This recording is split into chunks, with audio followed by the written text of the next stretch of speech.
আর এই যে অস্ত্র সবসময় ওকে রাখি, কারণ আমাদের আশেপাশে কোনো শত্রু হাইটা এসে আমাদের উপর আক্রমণ করবে এত বড় ক্ষমতা হয়নি ওদের।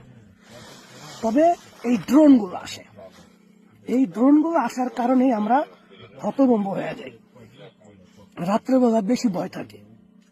আমি যেখানে আছি এটা হচ্ছে আমাদের একটা ক্যাম্প, চতুর্পাশে ফাঁকা জায়গা, এখান থেকে আমরা নিশানা করি চতুর্পাশ থেকে কি আসে না আসে।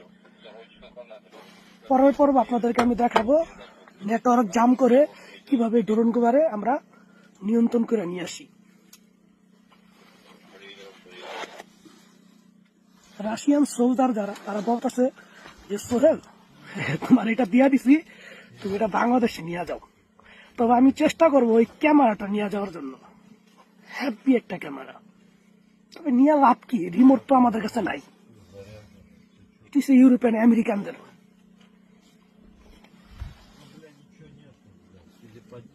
ওকে, এই পর্যন্তই, দোয়া রাখবেন, ঠিক আছে, দোয়া রাখবেন।